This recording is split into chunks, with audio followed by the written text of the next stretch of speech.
Okay, hi everyone. I'm very aware I'm the only thing standing between you and your exciting trip this afternoon.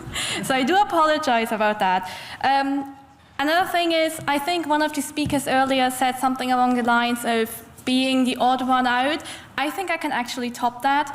I'm from the University of Edinburgh, where I'm an assistant professor in predictive analytics. That means I'm a computational social scientist by training, which means I very much research human behavior, but in a very different way than most of you here research the same. So I hope that we can really kind of bring together a lot of these different perspectives on how we can analyze human behavior with different data sets coming together. And this is really the whole idea behind SynthEco. So the SynthEco project that I'm presenting today is basically a framework or a digital system for bringing together data sets from different sources on different aspects and angles on human behavior, with the goal of ultimately improving lives for those people. So I have a couple of co-authors here as well. Loretta's actually in the audience. So we are a very interdisciplinary group. We have people from geography, social science, health. So we have a lot of people coming together in sharing this kind of vision.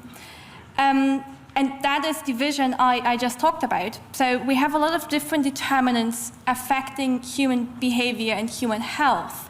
And we are here presenting an open source ecosystem which tries to bring together these different data sets and perspectives.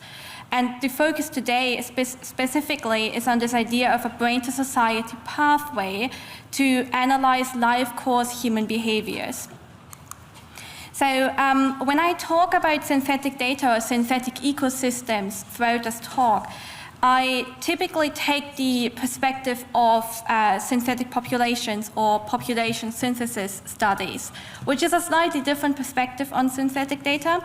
So when I say synthetic data, I mean that we use census data specifically to create synthetic populations, which can be used in population-level studies, such as agent-based modeling. So it's a different perspective on synthetic data, for example, used in medicine or astrophysics or similar areas. So don't be confused when I say synthetic. It's just a different definition. So what are synthetic populations in our context?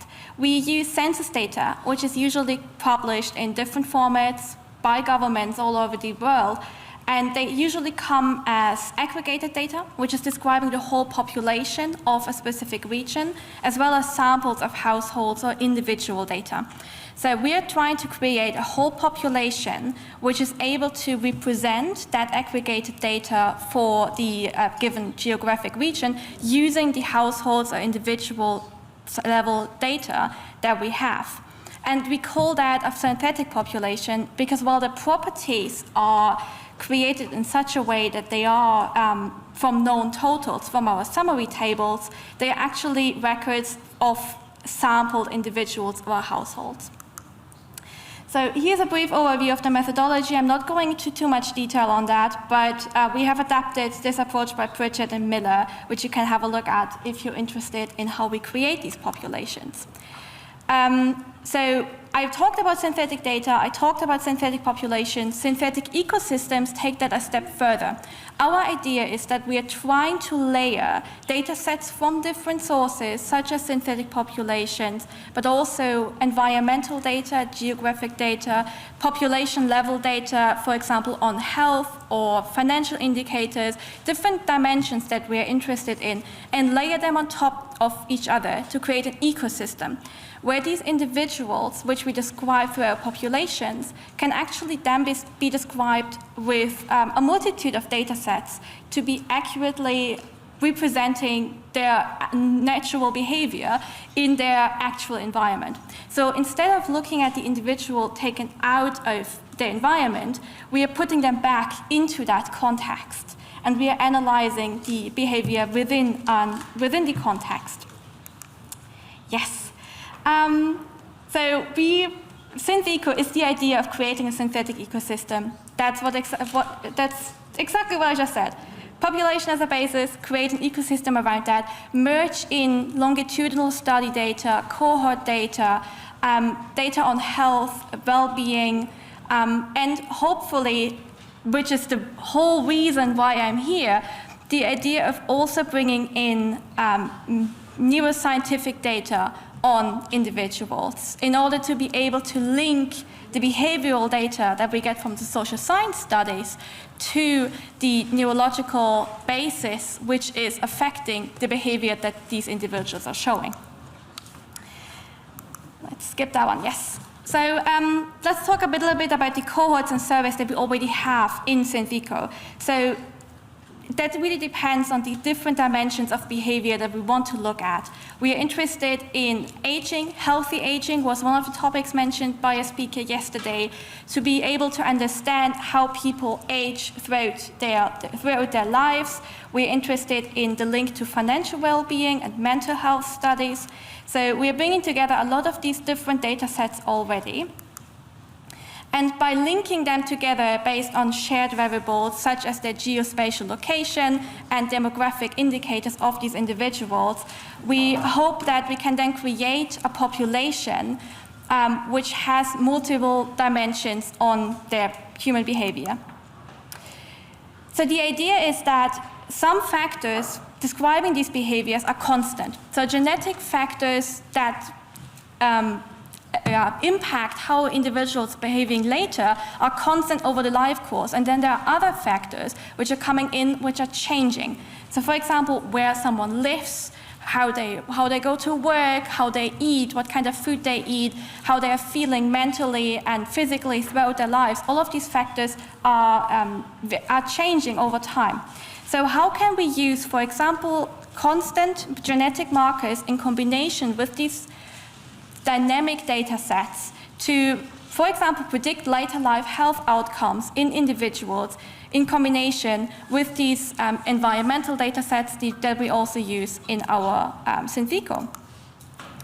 That is basically what I just said. So the idea is that we want to be able to link data sets at different life stages for the individuals. So we have, for example, in an agent-based model where we're modeling the human behavior of an individual throughout their lives by drawing in data sets describing behaviors and links to earlier behaviors over time. So if we have a data set on, for example, the elderly population, we can draw wearables from that and then link that to data sets describing behaviors of earlier childhood adversity events, for example. So we're trying to link data sets as a type of time series of multiple data sets describing an individual. Now, the idea that we have for SynthEco is a couple of different ones. I really enjoyed the talk earlier because one of the aspects that we have for SynthEco is being able to publish software for the creation of synthetic populations, as well as for the merging in of cohort and survey studies as examples. So we want to then create a dynamic multi-scale model. It can be, for example, an agent-based modeling. That's the option we're currently exploring. And then we would like to parameterize the agents in this model from, for example, neuroscientific platforms like Virtual Brain, and then bring in cohorts at other steps in time to continue reparameterizing the same individual with the objective of being able to predict later life health outcomes depending on their life stages and their life cycle that they've gone through. These are a couple of slides with more details if I had more time, but I know you're very bored already. So let me thank you very much. If you have any questions or would you like to talk about that, I put my email address up here. Please do email us. We're always looking for more collaborations. We're really quite keen on talking to different people on their perspectives on this topic. Thank you very much. Have a great afternoon.